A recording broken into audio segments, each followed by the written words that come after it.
On va attaquer maintenant une troisième séquence. Allez, on va la faire brutale. Le solaire, c'est pour faire joli ou bien ça sert à quelque chose dans le processus dans lequel on est engagé en matière de transition énergétique? Est-ce que c'est un atout dans le cadre de la COP 21 qui va s'ouvrir bientôt? Voilà.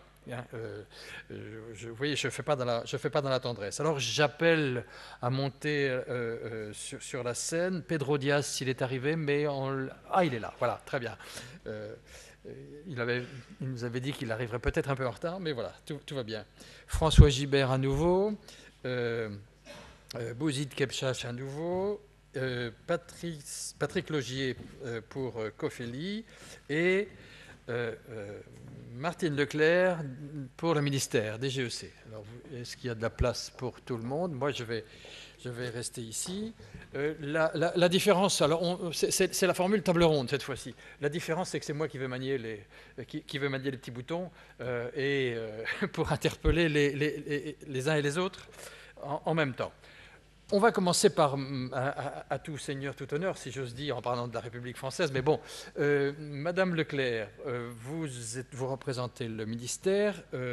La question de la place de la chaleur solaire dans la transition énergétique, qui fait l'objet de multiples textes officiels existants ou en projet, c'est votre cœur de métier.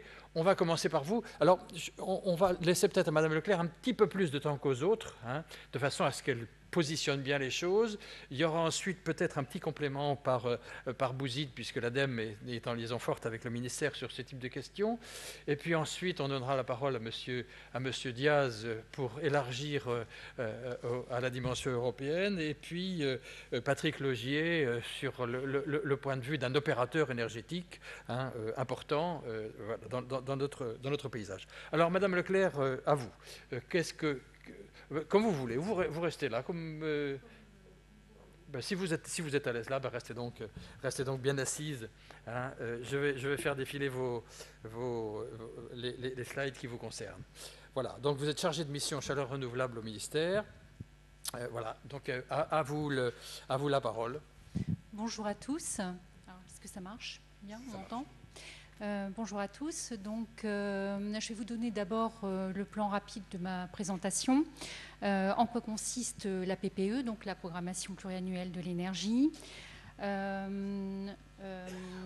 Ensuite, on verra quels sont les travaux qui ont déjà été engagés et le planning qui reste à suivre.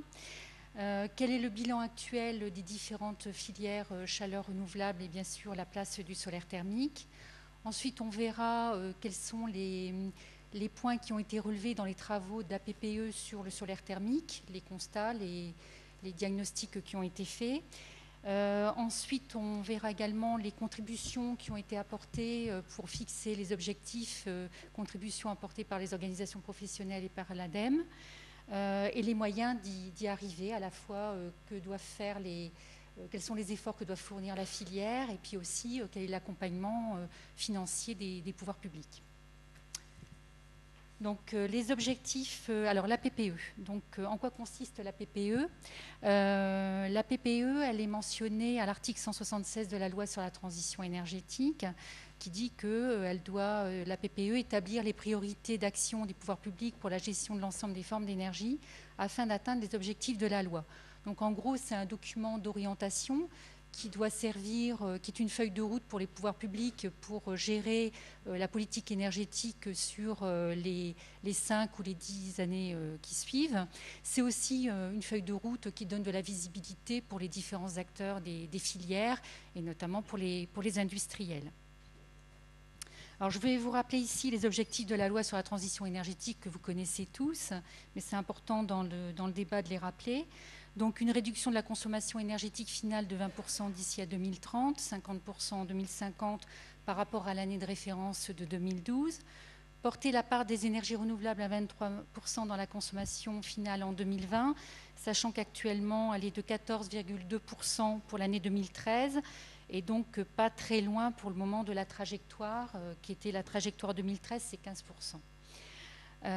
Donc 23% en 2020, 32% en 2030, et puis quelque chose ici qui est important pour notre débat, la part renouvelable dans la chaleur en 2030 devra représenter 38%, donc un objectif très ambitieux, sachant qu'à l'heure actuelle, on est à 18,3%.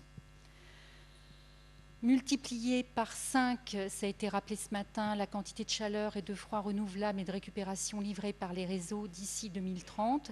Et bien sûr, on y tient, le solaire thermique devra y avoir sa place.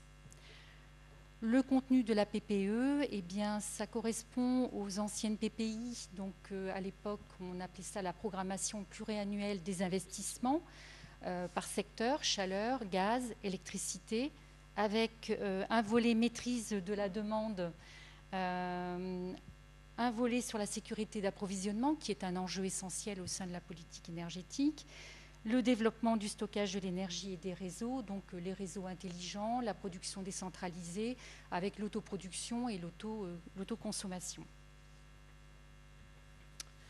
Donc, les livrables attendus de la PPE, il y a 2 documents. Un décret qui va fixer pour chaque filière, à la fois chaleur renouvelable, mais bien sûr pour l'électricité renouvelable aussi, des objectifs de développement pour 2 périodes successives de 5 ans, avec une révision ensuite tous les 5 ans. On a une particularité pour la première période, le décret va fixer un objectif unique pour 2018, donc dans 3 ans, et un objectif pour 2023 avec une fourchette basse et une fourchette haute, qui dépend de scénarios macroéconomiques dont je reviendrai par la suite. Et puis un rapport pour chaque filière renouvelable avec une analyse et des recommandations. Une analyse, donc ça veut dire un bilan technique, économique sur chaque filière, les enjeux, les forces et faiblesses.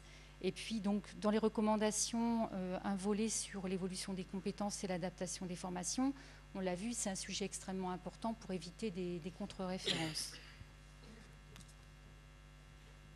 Alors la slide suivante, donc ce sont les travaux d'évaluation de la PPE. Donc pour bâtir la fourchette basse et haute pour 2023, on va se baser sur une évaluation macroéconomique. On se base d'ailleurs sur des scénarios issus de la stratégie bas carbone. Donc on prend en compte plusieurs paramètres, le prix des énergies, la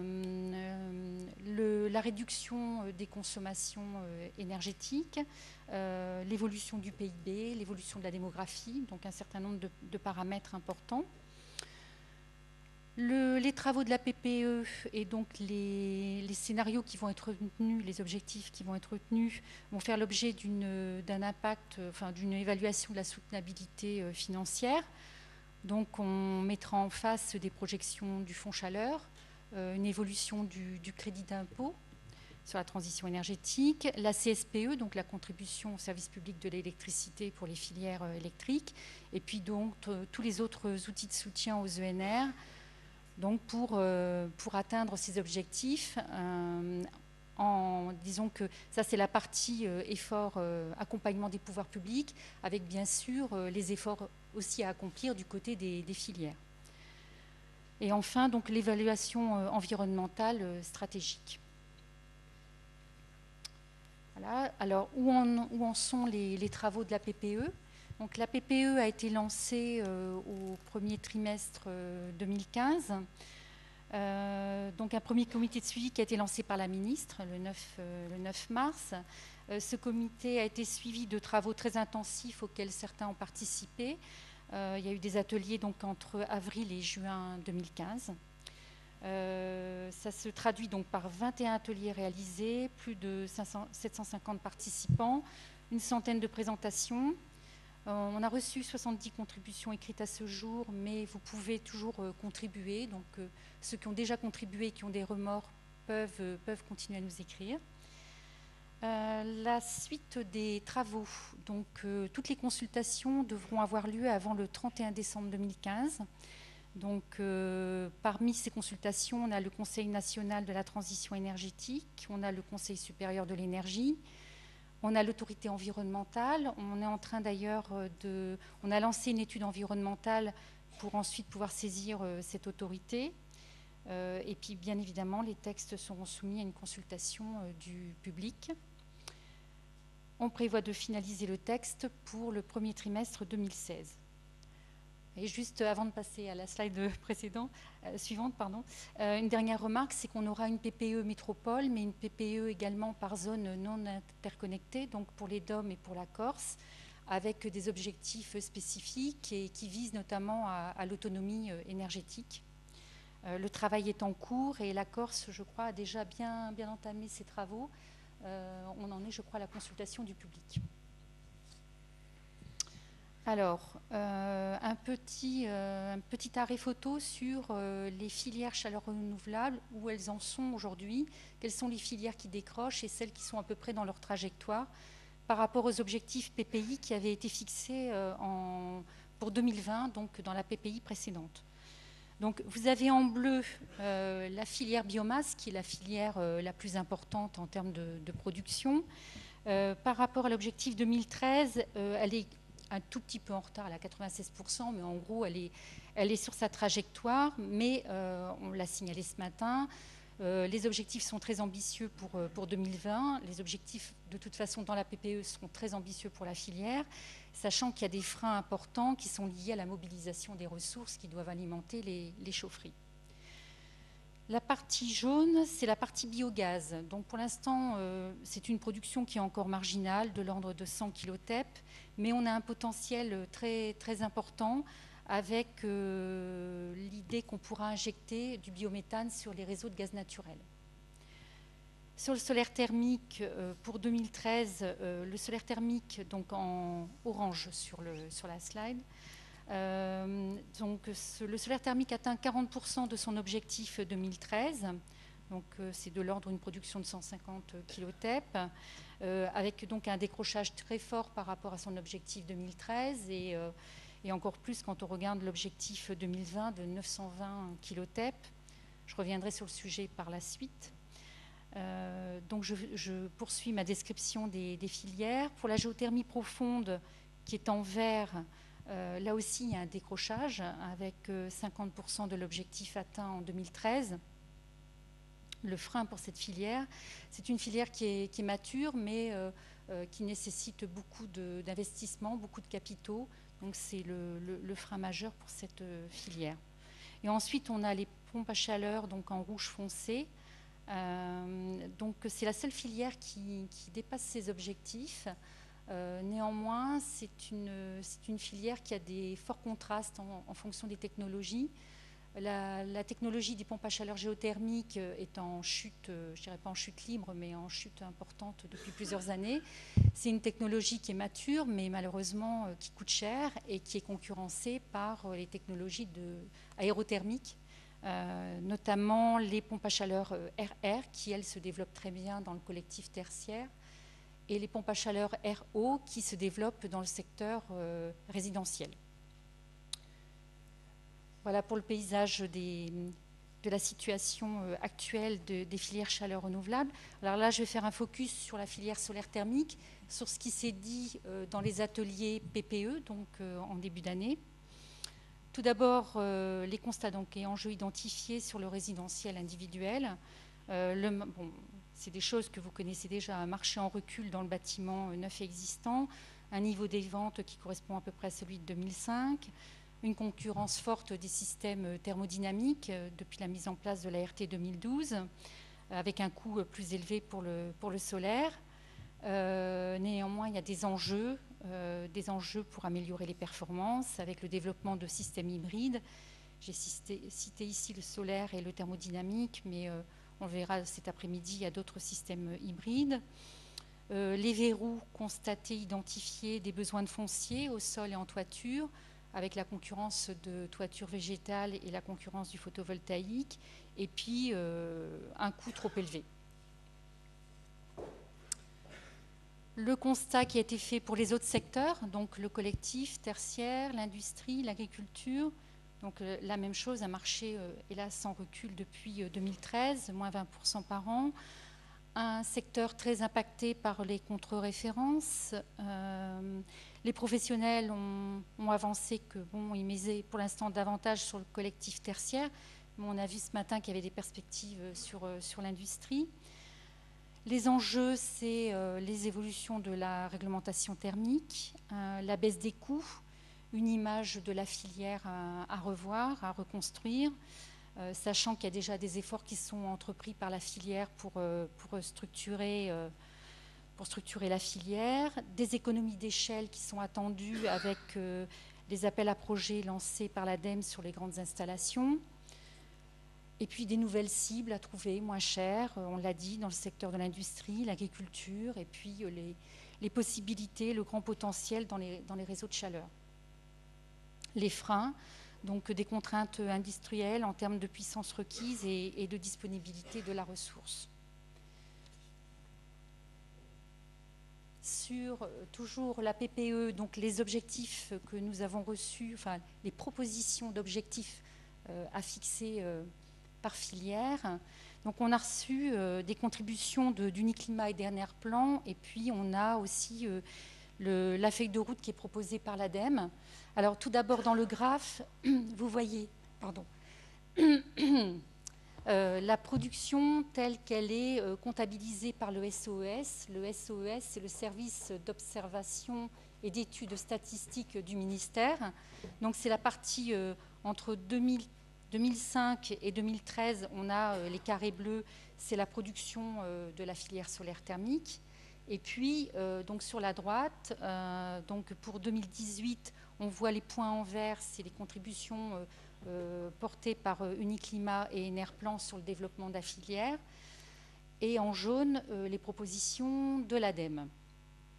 Donc, on voit que les propositions des organisations professionnelles ne sont pas très optimistes. Il y a une prolongation un petit peu de la courbe pour 2018, et puis entre 2018 et 2023, un doublement de la production. Par contre, pour l'ADEME, mise sans doute sur les perspectives qu'on a évoquées dans les réseaux de chaleur et dans l'industrie, qui viennent justifier des objectifs plus importants, un doublement entre 2015 et 2018 de la production, un doublement entre 2018 et 2023, et puis en 2030, en fait, on pourrait, selon l'ADEME, donc atteindre à peu près les 900 kilotep qui étaient initialement prévus pour 2020. Donc ça, ce sont les objectifs que l'on a reçus. Pour l'instant, donc le ministère travaille à la fixation des objectifs et au regard également des autres filières. Les moyens pour atteindre les objectifs, alors j'ai ciblé, il y a deux éléments forts. Il y a d'abord les efforts attendus par les pouvoirs publics vis-à-vis de la filière, sur la fiabilité des installations, puis la compétitivité des installations. Fiabilité, on l'a vu, dans le résidentiel, il y a eu déjà pas mal de choses qui ont été faites, avec notamment Calisol. Dans le collectif, il y a encore beaucoup de chemin à parcourir, si même là, les industriels la filière s'est mobilisée et les choses sont en route, avec de la formation, de la qualification. Ensuite, sur la compétitivité, il faut, pour pouvoir restimuler la demande, se tourner vers des solutions packagées, les grandes installations, avoir des cibles moins chères, et puis aussi avoir des vitrines d'installation qui marchent bien pour redonner confiance dans les acteurs. L'accompagnement des pouvoirs publics, c'est le soutien à la fois des projets via les appels à projets lancés par l'ADEME pour faire des économies d'échelle, et aussi des aides financières, donc, qui est ma dernière slide. Donc les aides financières, alors ça a déjà été dit ce matin, je vais passer assez vite, mais sur les secteurs collectifs tertiaires, on a les appels à projets, le fonds chaleur. Le bilan général sur 2009-2014 pour la filière solaire, c'est 1500 projets, 70 millions d'aides octroyées. Quand même, un élément important à rappeler, c'est que le ratio moyen des aides du fonds chaleur, c'est 41 € la TEP, et sachant que pour le solaire thermique, c'est 546 € la TEP calculée sur 20 ans.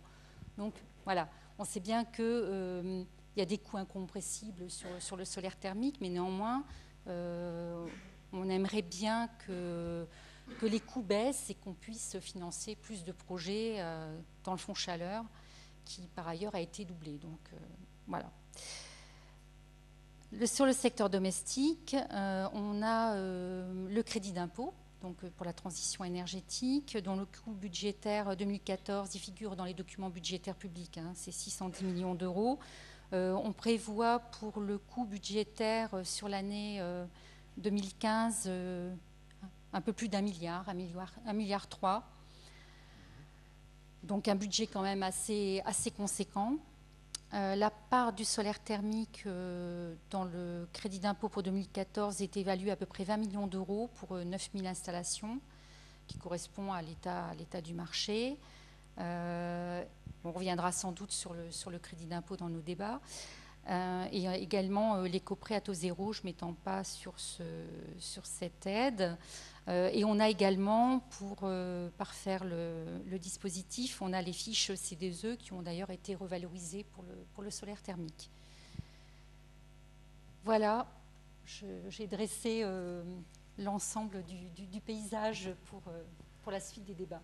Merci. Ben voilà, il y a de quoi faire. Alors, il y a à la fois un document qui est en cours d'élaboration.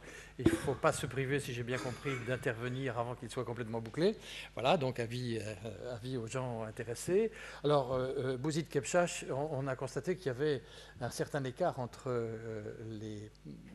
les aspirations, enfin, les espoirs de la filière exprimés notamment par Enerplan et puis les objectifs proposés par l'ADEME. Alors, comment on fait là entre les deux, hein?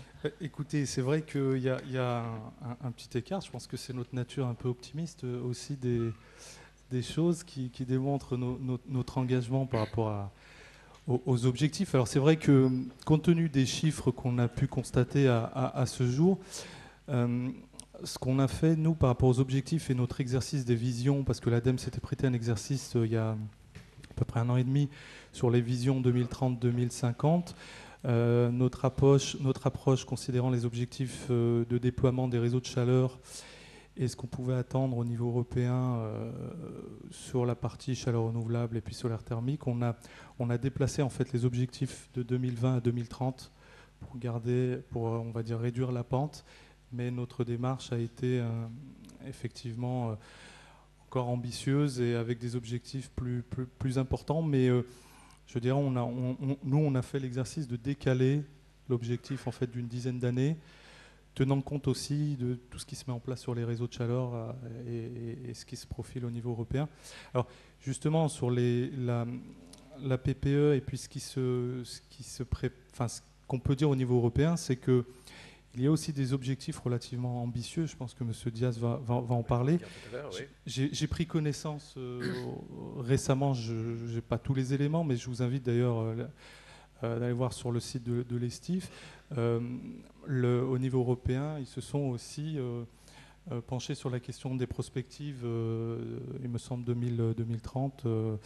2020 et puis au-delà, avec différents scénarios, et ils ont des objectifs relativement aussi ambitieux. Donc on voit qu'il y a aussi une démarche européenne sur les prospectives et avec des objectifs qui sont relativement importants.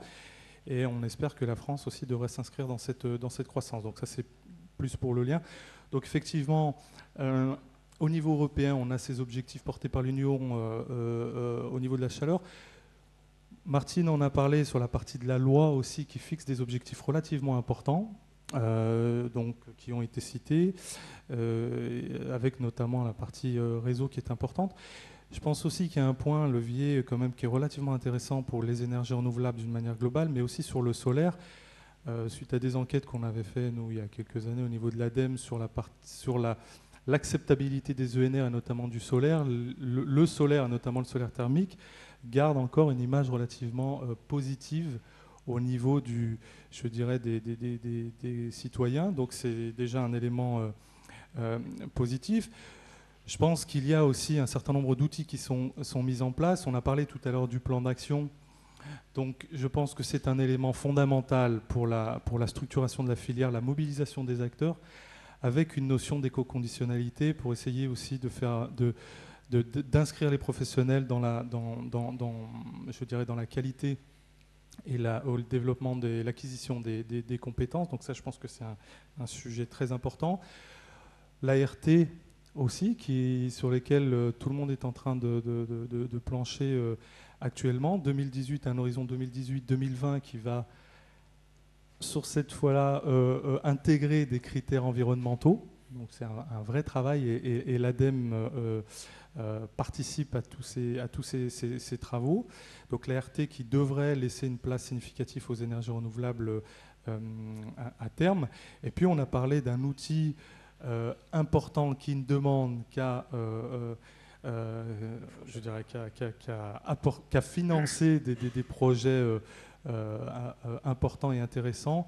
C'est encore une fois le fonds chaleur avec, je ne sais pas si tout le monde a relevé cette information, mais effectivement, la ministre avait annoncé qu'il y aurait un doublement du fonds chaleur jusqu'en 2017. Alors certes, ce n'est pas à l'horizon 2023, mais déjà, ça permettra déjà sur les 2 à 3 ans à venir d'assurer cette transition et en tout cas d'accompagner cet élan que l'on attend sur la partie solaire thermique. Hein, donc voilà le complément que je pouvais apporter par rapport au levier de croissance sur la partie chaleur solaire. Alors, donc il y a donc quelques raisons, quelques soubassements solides à la proposition de l'ADEME, la proposition ambitieuse de l'ADEME en termes d'objectifs à allouer à la filière solaire thermique. Voilà, c'est une bonne. Donc avis aux amateurs d'aller piocher et dans les dispositifs réglementaires et dans les dispositifs d'aide qui peuvent permettre de consolider tout ça. François Gibert, vous êtes l'opérateur, vous êtes Enerplan, hein, est-ce que tout ça vous suscite quelques remarques ou est-ce que vous préférez attendre pour un petit peu plus tard? Je vais en profiter tout de suite pour faire quelques remarques et profiter de cette table ronde. Je crois qu'il y a les pouvoirs publics ont mis pas mal d'argent sur la table, hein, à la fois sur le résidentiel à travers le CITE et sur le collectif à travers le fonds chaleur.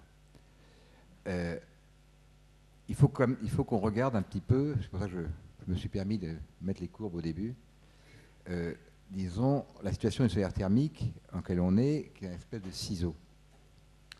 Le solaire thermique en résidentiel, je vais commencer par la partie résidentielle, on distingue bien parce que les moteurs de croissance ou les moteurs de marché des deux secteurs sont totalement différents.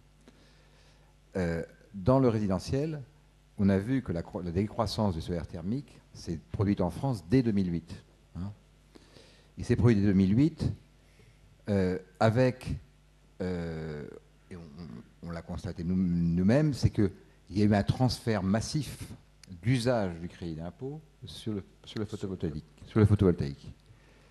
Et je ne reviens pas, je n'ai pas à moi de juger, mais ces à-coups qui ont fait que, en 2010, lorsque d'un seul coup on s'est aperçu qu'on subventionnait trop le photovoltaïque, à la fois par le tarif de rachat et à la fois par le crédit d'impôt, d'un seul coup il y a un coup d'arrêt, le CITE est passé à 15% pour le solaire thermique. Ces phénomènes d'à-coups sont terribles pour la profession, hein, et sont capables de casser un marché, ils l'ont cassé. Alors je dis, attention, quand je dis pas, il ne faut pas mal interpréter ce que je vais dire. Quand je dis ça, je ne dis pas que durablement une filière doit être soutenue par un crédit d'impôt. Mais le manque de visibilité et les à-coups sont très très dommageables. Un autre phénomène, je termine, après je vais parler un petit peu du résidentiel, enfin du collectif qui est un peu différent.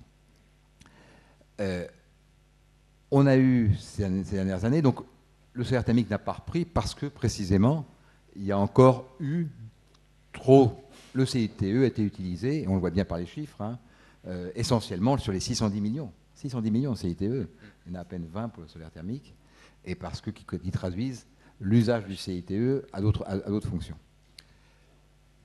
Vous avez peut-être vu, Madame Leclerc, qu'on a fait un effort cette année pour le CITE dans le cadre de la profession, parce que dans notre profession, on a à la fois des gens du thermique pur, des gens du thermique et des panneaux hybrides, thermique et photovoltaïque, et en interne, ça n'a pas été facile, hein, on a essayé de regarder un petit peu quels étaient ce qui était justifiable et moins justifiable. Et on a été amené à faire des considérations de type efficacité au mètre carré, et on a été amené, pour éviter des abus ou des usages un peu pas conformes à l'original, à la copie prévue, on a été amené à dire il est nécessaire d'avoir des plafonds. Hein. Bon, alors peut-être c'est arrivé tardivement dans le cadre pour les lois de finances, mais enfin ça a été communiqué. Il y a derrière ça, il y a une réflexion qu'on doit avoir en tant que professionnel du solaire sur les efficacités annuelles en kilowattheure, en performance de l'ensemble du système pour que le CITE soit dans des continuités et non pas dans des à-coups. Voilà, ça c'est la première chose. Et je pense que le débat ne fait que... On l'a introduit, mais le débat n'est pas terminé. Ça, c'est pour la partie CITE résidentielle. La deuxième partie, concernant les aides, alors là, on a parlé de 69 millions, si j'ai bien compris, en 2014, les aides pour le fonds chaleur. Là, c'est clair que le solaire collectif, on l'a vu, a démarré très bas, et a démarré sur les années 2008, 2010, 2011. Puis il a recommencé à baisser en 2012, 2013 et 2014. À partir de 2012, je crois. C'est très bas, et l'essentiel de cette croissance a été porté non pas par le coût de l'énergie alternative, parce qu'il était encore très bas, même s'il montait, hein, il vient de redescendre. Il a été porté par essentiellement la réglementation thermique 2005, puis vers le BPOS, etc. Et une idée qu'au moins pour l'eau chaude sanitaire, il fallait absolument mettre du solaire dans tout bâtiment neuf. Donc le marché était un marché du neuf, hein, qui n'était pas du tout de la rénovation, c'est le marché du neuf. Et ce marché-là, il a été cassé, là moi c'est notre interprétation, je dis la mienne avec plusieurs, disons, au sein d'Enerplan, il a été cassé d'une part de choses. D'une part, dans l'année 2012, le solaire a été moins bien valorisé, Richard en a reparlé. Et puis un autre phénomène, c'est que le droit surconsommé dans les bâtiments à 57,5 kWh par mètre carré, Sean, qui s'est prolongé au-delà, qui devait se terminer en 2011, s'est prolongé en 2012 et maintenant il est prolongé encore pour 2017. Et ça réduit encore les perspectives du solaire thermique dans le neuf collectif. Okay. Maintenant, les relais de croissance qui ont commencé, parce qu'il y a quand même, on n'en parle pas beaucoup, ça ne représente pas beaucoup de volume, mais enfin, il y a quelques ADEME qui sont régionales qui se sont pas mal mobilisées. On a fait des choses dans l'hôtellerie, dans l'agricole, avec des coûts, mais beaucoup plus bas que ce que vous pouvez, ce qui a été recensé au niveau national ou même au niveau d'Om-Tom.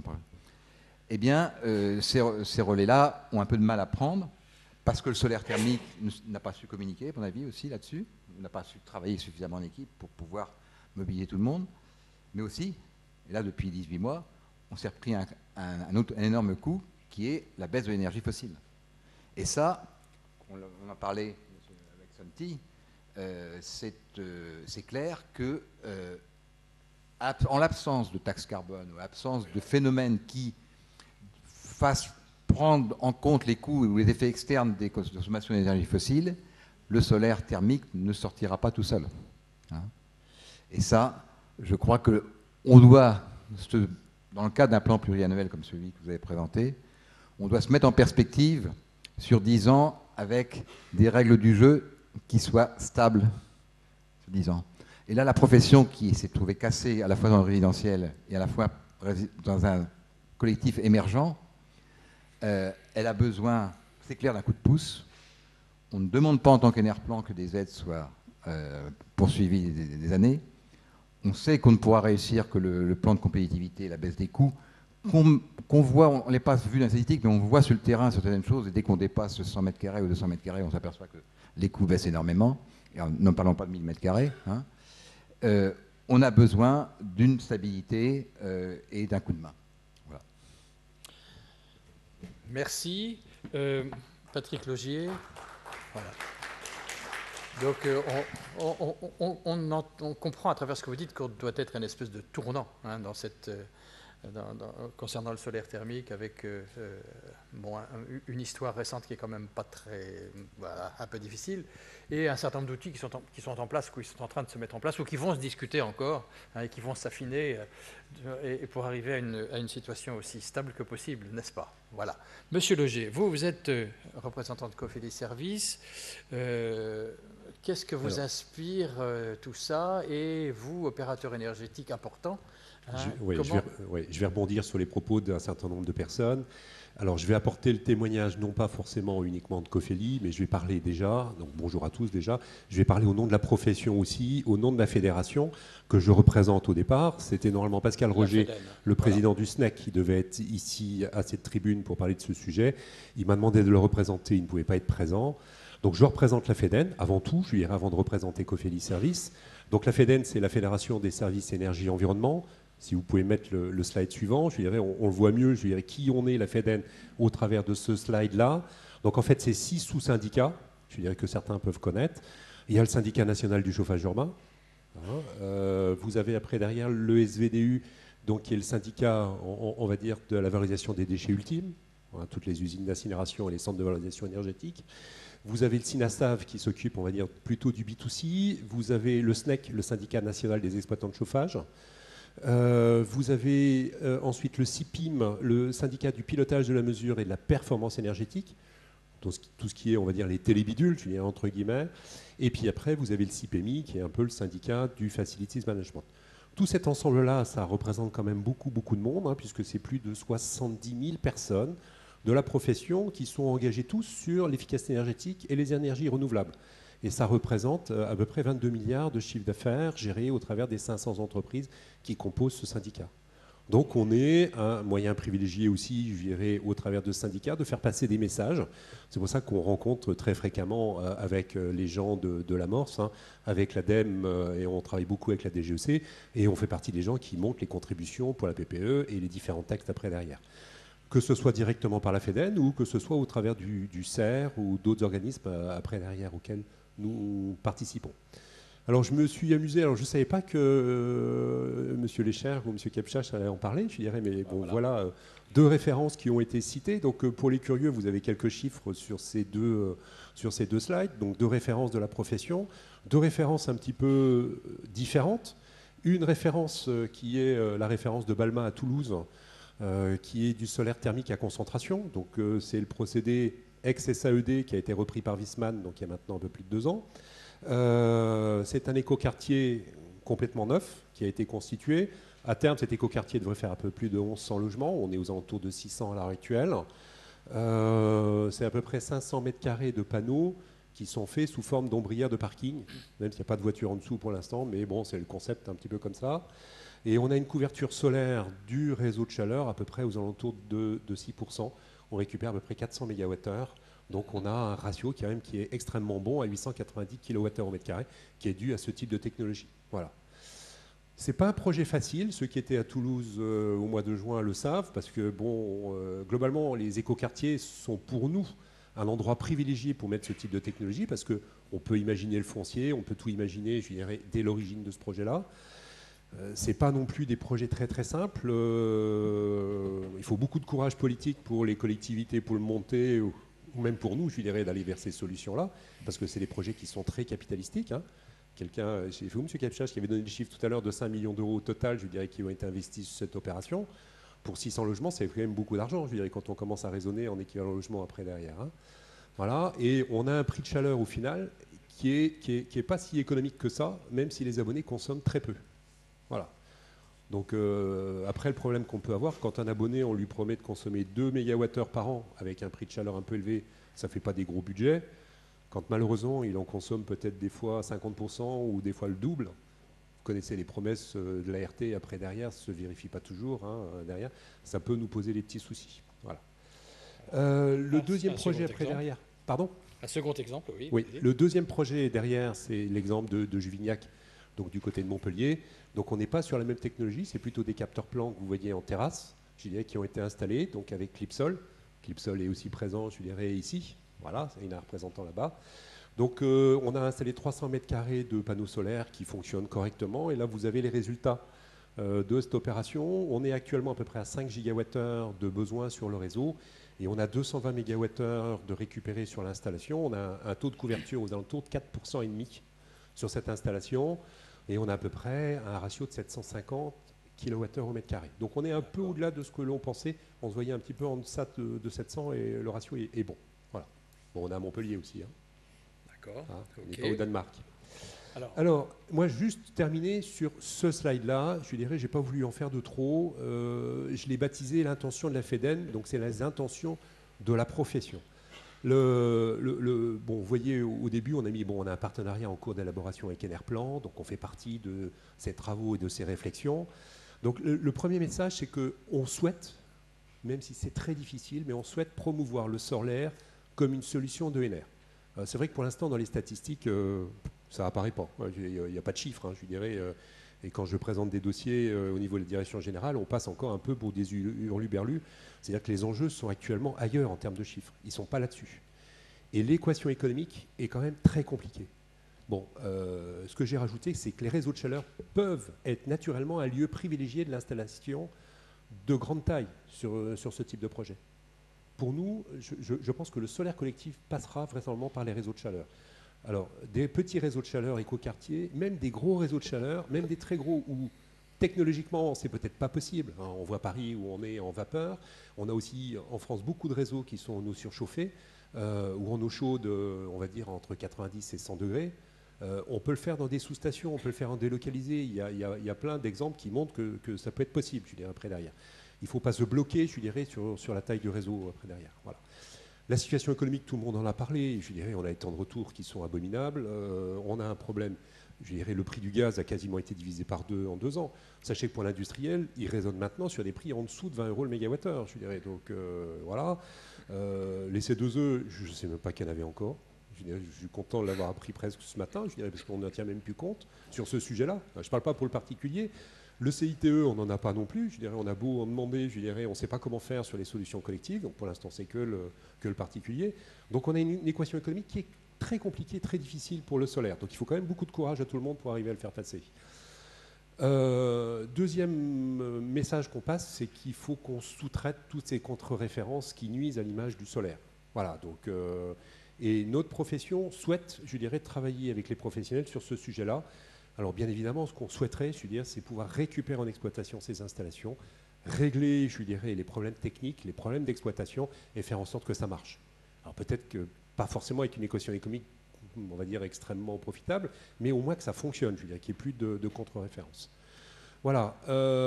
Et le dernier message, donc vis-à-vis d'Enerplan ou Sokol, bah, oui, on souhaite contribuer à l'élaboration d'un kit technique de référence du solaire thermique depuis la conception jusqu'au maintien des performances de la durée.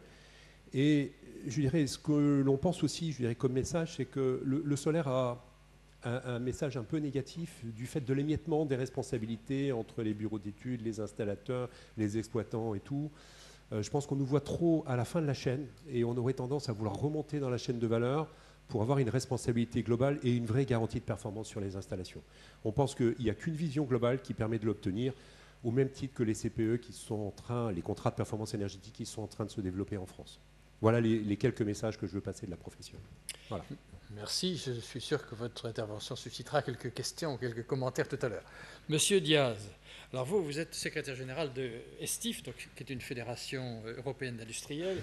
Alors vous, si vous pouviez nous élargir un petit peu notre horizon à un horizon européen, au moins européen, voilà, c'est ce que nous attendons de vous. Est-ce que comment on est, nous, du point de vue du solaire en France par rapport à nos partenaires et voisins européens et surtout, quels objectifs vous donnez ou vous voyez pour la filière solaire thermique au niveau de l'Europe et en France? Très bien. Merci beaucoup. Je dois commencer pour m'excuser pour mon français. Donc, j'espère que vous pouvez me comprendre. Dites-moi si ça marche pas. Je pense que ça ira. Ouais. Remercier aussi pour l'invitation. C'est un plaisir pour moi d'être ici, d'entendre les discussions et tout le débat. Je suis là depuis une demi-heure et c'est déjà très intéressant. C'est pas facile de parler de ces sujets dans une filière qu'on est concerné avec le lendemain. Donc, ici, on parle de perspectives plus long terme de discussions politiques que sont nécessairement faits à 2030, à 2050. Et ça, c'est pour que la planification du système énergétique pour 2050 est faite aujourd'hui déjà. Donc, si on discute de gazoducs, si on discute de centrales électriques, nucléaires ou des autres, on est déjà en train d'impacter le système pour le prochain 20-30 ans. Donc c'est pour ça qu'il faut comprendre le lieu de différentes sources, de différentes options énergétiques en termes de sources énergétiques pour le futur. Donc le cadre, on peut voir dans le slide, c'est toujours de discuter de long terme. On commence avec COP21. Ça sera très important pour définir le but au niveau des émissions de CO2.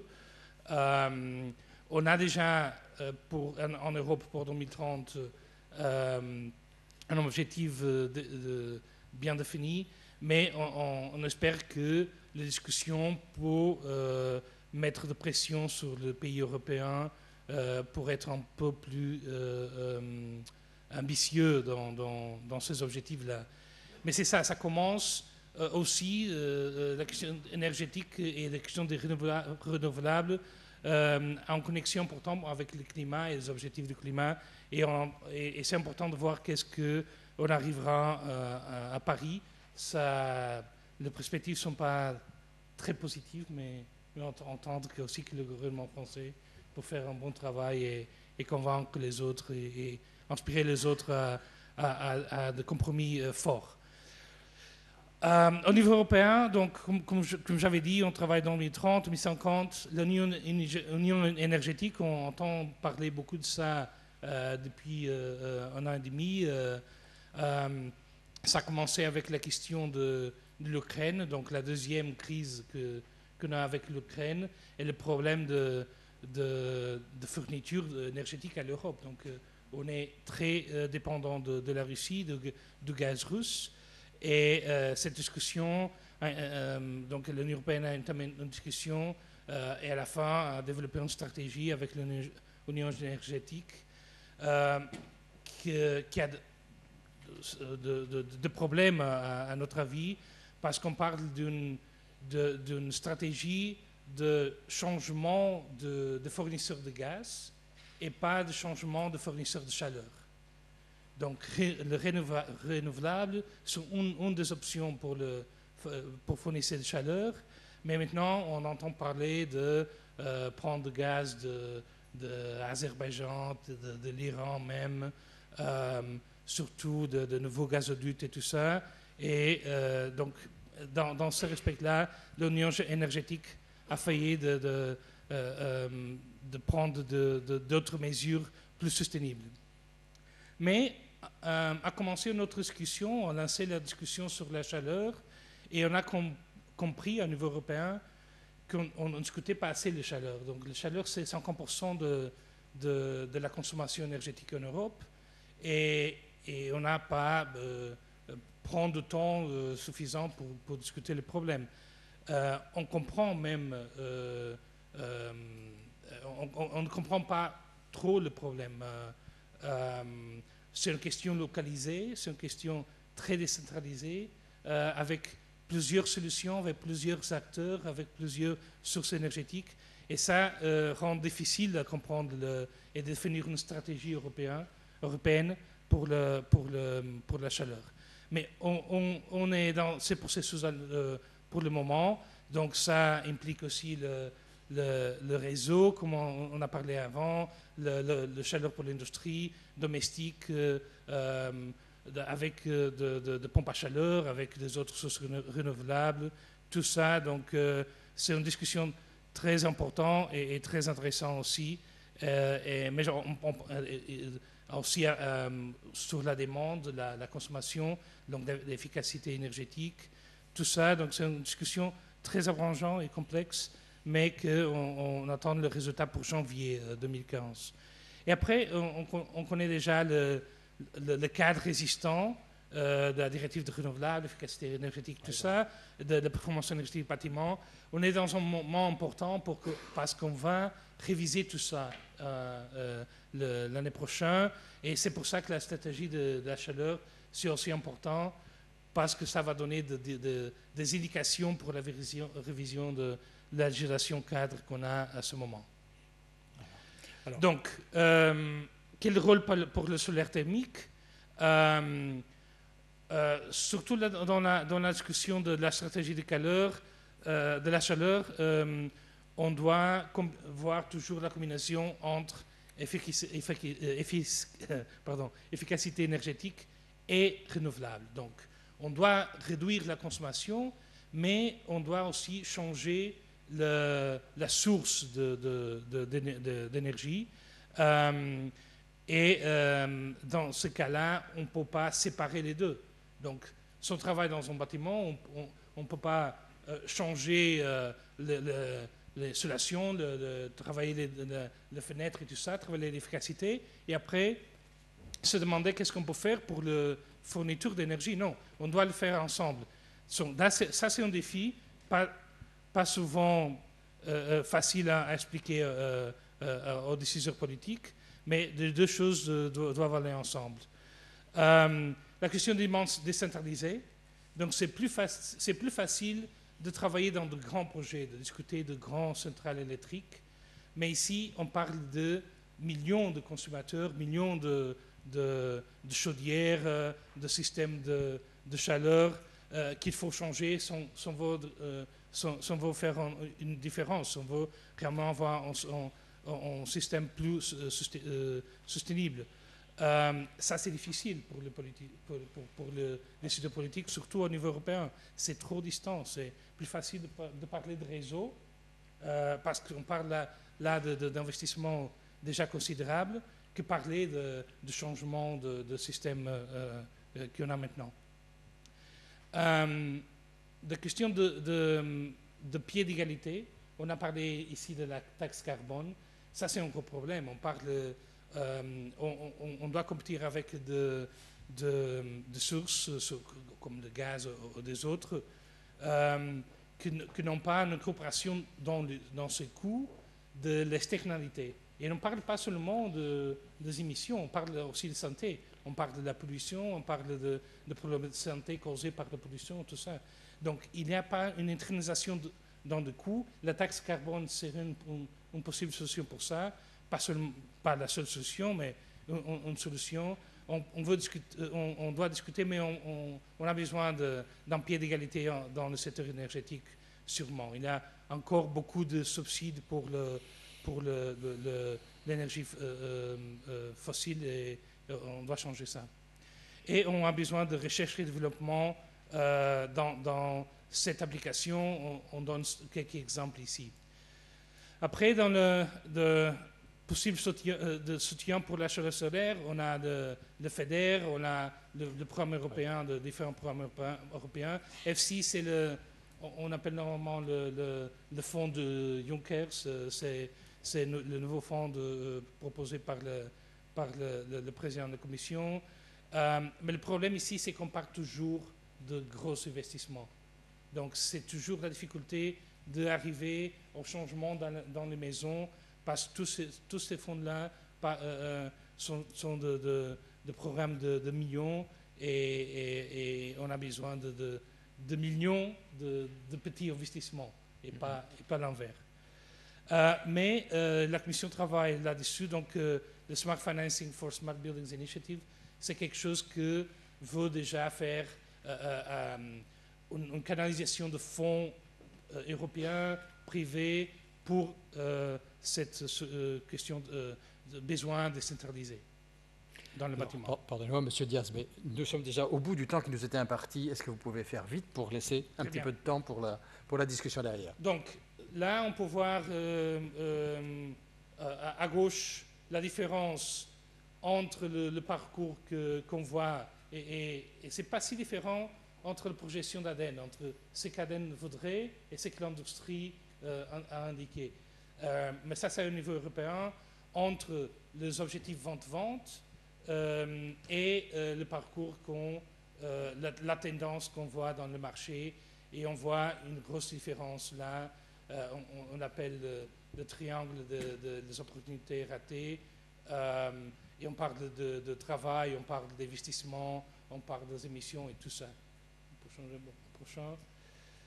Et aussi la question de potentiel pour 2050, donc le secteur thermique est aussi comme les autres options de renouvelables dans la feuille de route de la Commission comme des options sans regret.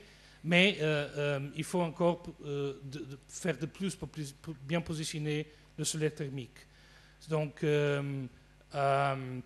on sait qu'on aura de la demande aux choses sanitaires, même pour le chauffage.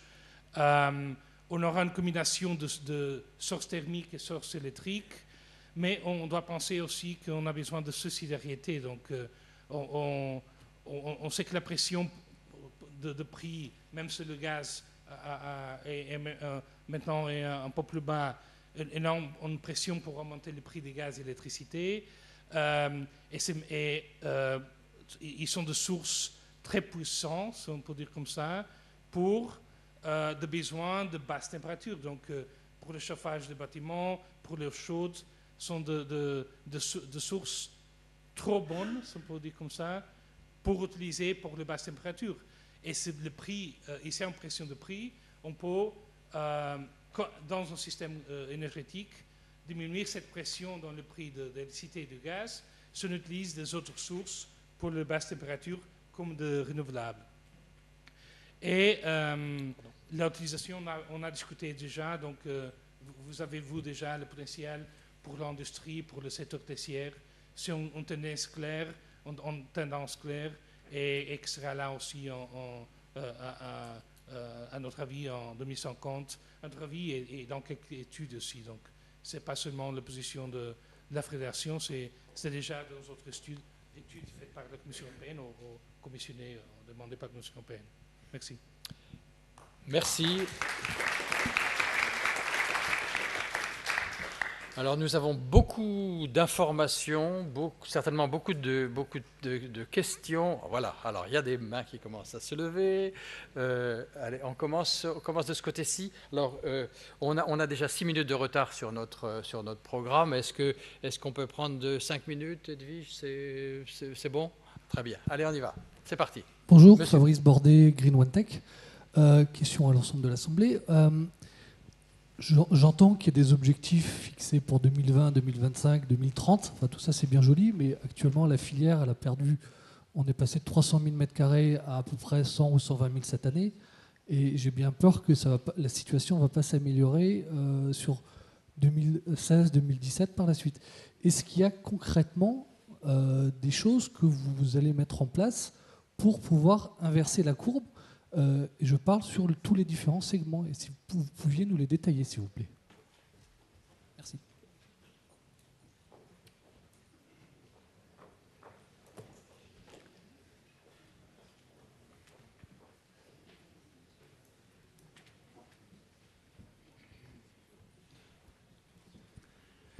Vas-y, pose-y. On se donne des perspectives pour effectivement essayer d'inscrire cette démarche, je dirais, de développement de marché, aussi bien à l'échelle nationale qu'à l'échelle européenne. C'est normal qu'on se fixe des objectifs, il faut qu'ils soient ambitieux. Il y a des objectifs qui sont fixés par la directive au niveau européen et qui se déclinent après au niveau national. Donc ça, je dirais que c'est la première étape. Après, effectivement, la question, c'est comment faire pour atteindre ces objectifs, qu'on soit optimiste ou qu'on soit plutôt pessimiste ou réaliste. Mais derrière, c'est le vrai sujet, c'est la vraie question. Si on est là aujourd'hui, c'est aussi pour ça. Nous, derrière, si je parle au niveau de l'ADEME, on met en place un certain nombre d'outils qui sont, à mon sens, très concrets, qui sont à disposition des uns et des autres. Et je dirais ça, on en parle depuis un moment. Et l'objectif, c'est qu'effectivement, que la filière puisse se prendre en main pour qu'on puisse aussi atteindre ces objectifs. Moi, je suis ravi d'entendre la FEDEN s'inscrire dans cette démarche, qui est des partenariats avec Enerplan pour essayer de voir de quelle manière est-ce qu'on peut travailler et répondre à la problématique des grandes installations notamment. Voilà, donc il y a des outils au niveau individuel, il y a des outils au niveau collectif. À mon sens, c'est des outils concrets.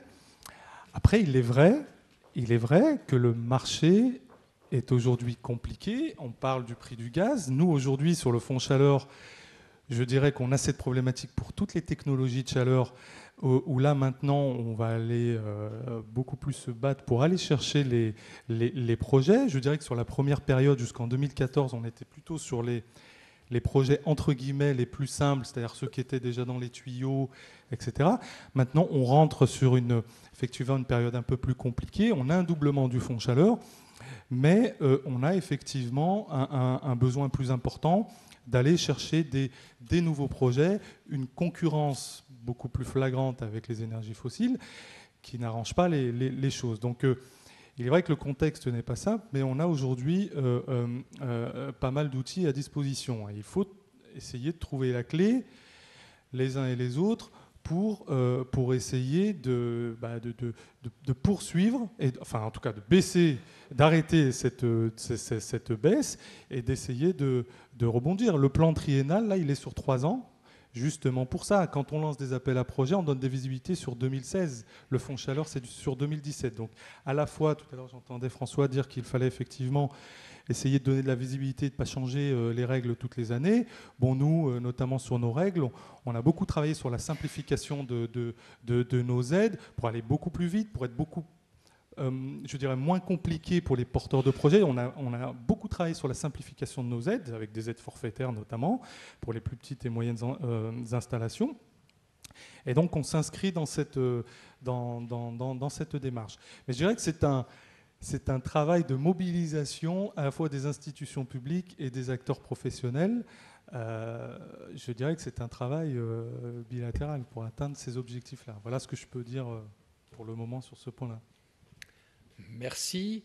Est-ce qu'on pourrait prendre tout de suite l'ensemble des questions de façon à gagner un petit peu de temps, parce que vraiment, il faut qu'on surveille Allez-y. Alors, je ne sais pas, il y avait monsieur Lapère qui a posé une question en préalable. Si vous... voilà, et voilà. Alors, on y va. Allez, on commence. Allez-y, monsieur. J'avais une question. On parle depuis tout à l'heure, depuis 3 heures de solaire thermique. Pardon, excusez-moi.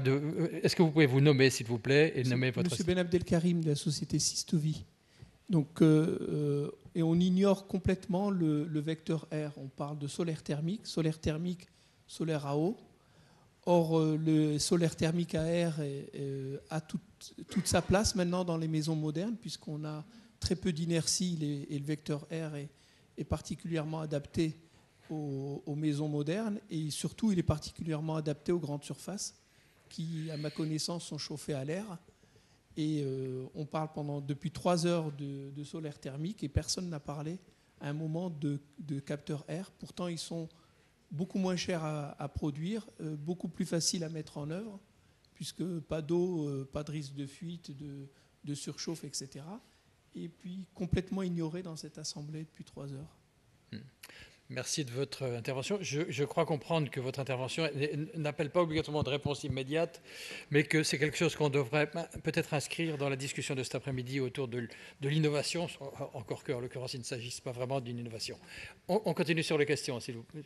Oui, monsieur, oui, Alain Riffaut, donc, je suis la société Grammeur Solar. Donc effectivement, je rebondis sur l'intervention de mon prédécesseur. Il y a des solutions effectivement à l'air qui existent depuis très très longtemps, j'irai chez nos voisins allemands, qui sont très performantes. Nous, on a plus de 200 000 installations.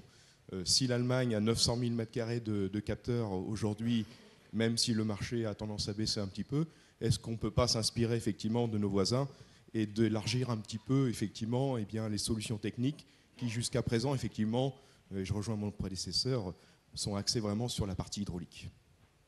Merci. Il y a une autre question devant, madame. On m'avait donné un micro. Ah, pardon. Pardon. Monsieur, allez-y, monsieur, à gauche, là, à ma gauche. Merci. Rebonjour. En fait, je rebondissais justement sur le micro ne m'a pas l'air de marcher très bien. Allez-y, essayez encore. Allô? Oui. Non. Non. Si, ça y est. Bon. C'est bon. Je rebondissais justement sur la discussion. Est-ce que vous pouvez vous nommer, s'il vous plaît? Kevin Mosa, Senti. Donc je rebondissais sur les échanges justement sur les mesures concrètes à la disposition des acteurs dans le solaire thermique et à la fois sur ma présentation. Et je voulais juste demander simplement donc à la fois donc à l'ADEME et éventuellement à DGEC qu'est-ce qui est prévu justement sur l'appel à projet grande centrale solaire thermique après l'avril 2016. Et d'un autre côté, est-ce qu'il est envisagé de poursuivre cette mesure fiscale liée au suramortissement pour les investissements de nature industrielle? Merci. Ok. Richard Loyen, est-ce que l'autre micro... Ah, pardon, madame, vous avez le micro. Oui. Valérie Laplagne, Uniclimat. Je voudrais rebondir sur les difficultés de marché donc dans le solaire collectif et en particulier dans le neuf. On est en train de rater donc complètement le marché du neuf et c'est dramatique parce que c'est un gros enjeu. C'est là que c'est d'abord le plus pertinent pour en mettre. Est-ce qu'on peut attendre donc des décisions pour faire revenir le solaire dans le bâtiment collectif neuf? Il y a plusieurs possibilités pour cela. La fin du droit à surconsommer ou des labels. Voilà, qu'est-ce qu'on peut attendre pour des décisions rapides? Merci. Richard Loyen. Richard Loyen, je vais essayer de faire très court. Juste, on peut croire que les professionnels Uniclimat et Enerplan ne seraient pas ambitieux pour le devenir du solaire. On est pragmatique et enseigné du passé. La PPI, loi de 2005, on prévoyait 1 million de mètres carrés en 2010. On est à 150 000 mètres carrés cette année. Donc à un moment, on fait preuve aussi d'humilité. On avait prévu qu'on allait aller très haut. Résultat, on n'est pas monté si haut que prévu, on est descendu. Pourquoi? On avait prévu que la RT 2012 serait un moteur. On n'avait pas prévu qu'on aurait le droit de surconsommer jusqu'en 2015, maintenant jusqu'en 2018, et qu'en plus le solaire thermique collectif serait 30% de malus. On s'est mis un boulet au pied pour avancer. Et après, on nous dit, ouais, mais on ne monte pas dans la courbe. Donc là, il y a un problème. L'autre problème, on a sur le prix bas conjoncturel du gaz. Est-ce que ça va s'arrêter en 2017, 2018, 2023 ? Moi, j'ai pas de boule de cristal, on ne sait pas. Donc, on s'est mis relativement pragmatique là aussi. On sait très bien qu'au moins 2016, 2017, 2018, on se rabat. Par ailleurs, on attend, nous, le retour d'expérience des autres technologies concurrentes aujourd'hui, qu'on soit aussi exigeant avec les autres qu'on l'est avec le solaire thermique, pour prouver notre avantage compétitif. Quand on va constater qu'on refroidit des maisons pour chauffer son eau chaude avec un ballon thermo, et ça se passe dans la vraie vie, on se dira, tiens, peut-être que le solaire thermique, c'est quelque chose qui est intéressant. Quand on regardera la durée de vie des matériels, aujourd'hui, je fils de certificats d'économie d'énergie en thermodynamique, qui étaient jusqu'à il y a peu beaucoup plus longues que celles que du solaire thermique, là on a repris un avantage, mais je pose la question, est-ce qu'aujourd'hui, ce type de techno durera 17 ans comme c'est prévu dans la fiche? Sinon, il est urgent de revoir la fiche pour revenir à une concurrence équitable entre technologies. Donc, je ne vais pas vous faire la liste. Ça dépend de la mobilisation des professionnels, c'est en cours, mais ça dépend de la mobilisation des régions et des collectivités. On voit qu'aujourd'hui, l'État ne peut pas tout, l'ADEME avec les ministères. Donc, on en revient au niveau infra, communauté d'agglo, région. Qu'est-ce qu'on fait pour mobiliser le potentiel de chaleur solaire? Si c'est rien, les professionnels ont beau s'activer, c'est insuffisant. Merci. Alors, une dernière question, et puis ensuite, on passe à des réponses groupées. Sinon, on va exploser le temps. C'est déjà fait, d'ailleurs. Oui, bonjour. Michel Liu, je suis membre d'une association qui s'appelle l'association APER Solaire, qui fait la promotion du solaire thermique auto-installé. Je voudrais savoir quelle place peut prendre ce genre de choses. Merci. Alors, tir groupé, je pense qu'il faut commencer par vous, Madame Leclerc, parce qu'il y a une série de questions qui vous concernent. Alors, sachant que c'est tout à fait une évidence que vous ne répondrez pas à tout dans le temps qui vous est imparti, ou dans le temps qui ne vous est pas imparti d'ailleurs, voilà. Mais simplement, peut-être si vous pouvez donner quelques indications générales, sachant que si j'ai bien compris, alors il va y avoir un temps de discussion pendant le repas, et puis il va y avoir du temps de discussion ultérieur dans tel ou tel bureau, ou par tel ou tel moyen de communication. À vous, madame. Alors, sur ce que j'ai noté, en ce qui concerne, vous avez parlé pour le côté industriel, ce qu'on fait, les mesures qu'on pourrait prendre, l'AAP de l'ADEME, qu'est-ce qui sera fait pour la suite? Moi, j'aurais tendance à dire que l'AAP est lancée pour 2016, et je pense que l'ADEME sera d'accord avec moi que ça serait bien de voir comment les cartons sont remplis de projets. Pour l'instant, ce n'est pas forcément le cas, en tout cas pour l'appel à projet 2015. Donc on verra quelle sera la récolte 2016, et donc ensuite on pourra envisager la suite. Sur les mesures fiscales, l'amortissement pour les industries, écoutez, je n'ai pas de réponse à vous apporter. Moi, je veux bien rester en contact avec vous, interroger l'administration pour savoir qu'est-ce qui est exactement prévu, quel est le champ d'application, mais je n'ai pas de réponse à vous donner là maintenant. Pour la question concernant le marché du neuf ou le solaire thermique qui est mal placé compte tenu des mesures réglementaires existantes, je crois que ça sera un point de vigilance dans le rapport de la PPE. Il faudra qu'on note, on va tracer une courbe, on va mettre en face l'accompagnement, les efforts que doit faire la filière. Il faudra aussi qu'on note tous les points de vigilance et tous les points qu'il faudra revoir, revisiter pour lever les freins à la filière. Voilà, je pense que voilà les premiers éléments. Sur le vecteur R, avez-vous des choses à dire ou, Sur le vecteur R, je crois que c'est un débat qui aura lieu en début d'après-midi sur les systèmes hybrides R. Donc on pourra...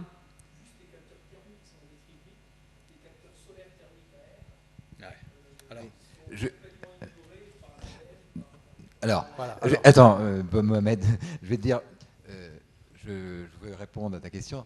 C'est vrai que, par historique, chez Enerplan, il y avait essentiellement des gens du capteur thermique à eau.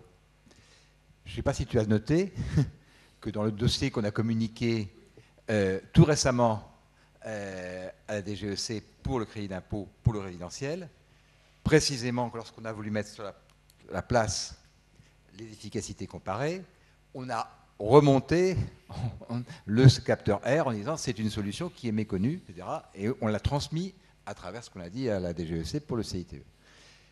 D'autres, et là je pense que ta participation active à Enerplan, c'est depuis quelque temps, il est pour quelque chose. Et j'invite, au niveau des industriels, c'est vrai que le capteur R est assez méconnu en France, comparément à l'Allemagne, et donc j'invite Grammar Solar à venir participer à toutes nos commissions, parce que réellement, il y a, ou moi en tant que vice-président du syndicat Enerplan pour la chaleur solaire, je suis attentif à ce qu'on ne verrouille pas aucun secteur. Et on l'a montré pour le PV hybride thermique. Voilà. Merci. Juste un petit complément très rapide sur 2 points. Donc, par rapport à l'appel à projet, je rejoins tout à fait ce que disait Martine. C'est la première année qu'on lance ça. Donc, voilà, en fonction des dossiers, on se positionnera l'année prochaine. Donc, il nous faut pas mal de dossiers pour pouvoir poursuivre cette tendance, mais il n'y a pas de raison qu'on l'arrête si jamais ça fonctionne bien. Sur les capteurs AR, nous on s'intéresse à cette technologie, et notamment sur le collectif. Tout à l'heure, j'ai parlé du NTE, on aide des projets de préchauffage ou de chauffage à air, on a aidé certains systèmes. Alors, je le disais aussi tout à l'heure, cet appel à projet est relativement récent, tout le monde ne le connaît pas, on en a parlé hier. Moi, je vous invite à effectivement vous rapprocher de nous pour voir de quelle manière vous pouvez, si vous avez des projets dans les tuyaux sur la partie collective, proposer des projets. On les instrumentera, on suivra avec vous la technologie, puis on avance comme ça. Il n'y a pas de... Mais effectivement, je rejoins François, on était plus sur le vecteur O, et le vecteur R aussi a du sens, donc il faut suivre ça. Merci. Ah, pardon, Monsieur Diaz. Très vite, de revenir à des mesures immédiates. Je pense qu'il n'y a pas de mesures immédiates, mais à court terme. Et je voudrais laisser 3 idées qu'on peut développer aussi l'après-midi. On a besoin d'engager le pouvoir locaux avec le potentiel à niveau avec les autorités nationales et européennes, en mobiliser des fonds européens et des fonds privés pour le programme pour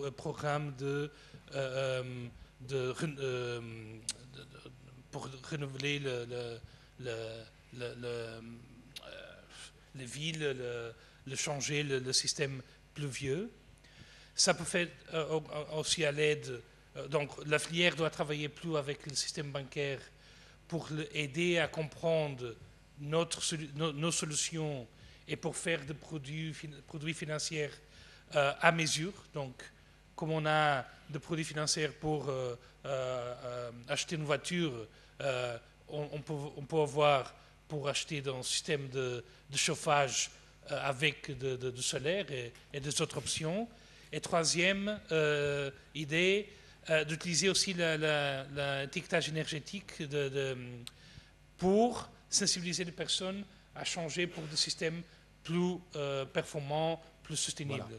Donc, de faire comprendre quelle est la performance des systèmes qu'ils ont aujourd'hui et quel peut être l'avantage de changer pour un nouveau système. Donc, et sur cette question-là, on reviendra cet après-midi sur la question de l'étiquetage énergétique. Alors, j'ai noté au passage votre deuxième point qui renvoie à l'intervention de M. Logier tout à l'heure et puis à celle de Sunti ce matin sur la question des interlocuteurs financiers, voilà, qui est une question effectivement importante.